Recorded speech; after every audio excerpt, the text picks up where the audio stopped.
వేసవి వేడిపై దాడి, చల్లటి రిఫ్రెషింగ్ స్టాప్ తో హాయి.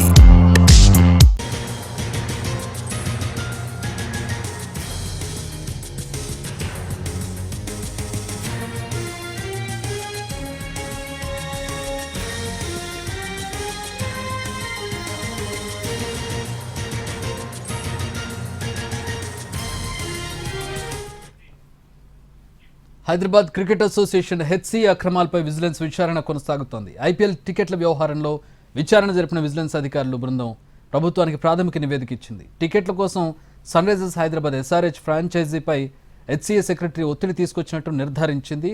10% టికెట్లు ఫ్రీగా తీసుకుంటున్న హెచ్సీఏ మరో 10% సీట్ల కోసం ఒత్తిడి తెచ్చింది.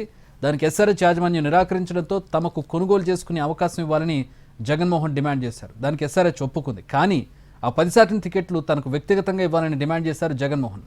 అయితే దీనికి ఎస్ఆర్హెచ్ నిరాకరించింది. వ్యక్తిగతంగా టికెట్లు ఇచ్చే ప్రసక్తి లేదని తేల్చి చెప్పింది. దీంతో మ్యాచ్లు జరిగే సమయంలో ఎస్ఆర్హెచ్ను ఇబ్బంది పెట్టారు జగన్మోహన్ రెడ్డి. లక్నోతో మ్యాచ్ జరుగుతున్నప్పుడు వీఐపీ గ్యాలరీలకు తాళాలేశారు హెచ్సీఏ సిబ్బంది. హెచ్సీఏ ఉద్దేశపూర్వకంగానే ఎస్ఆర్హెచ్ యాజమాన్యాన్ని ఇబ్బంది పెట్టినట్టు విజిలెన్స్ విభాగం తన ప్రాథమిక నివేదికలో తేల్చి చెప్పింది. హెచ్సీఏపై చర్యలకు సిఫార్సు చేసింది. మరి ప్రభుత్వం దీని మీద ఎట్లాంటి చర్యలు తీసుకుంటుంది, ఎలాంటి నిర్ణయం తీసుకుంటుంది అనేది ఇప్పుడు ఉత్కంఠగా మారినటువంటి పరిస్థితి.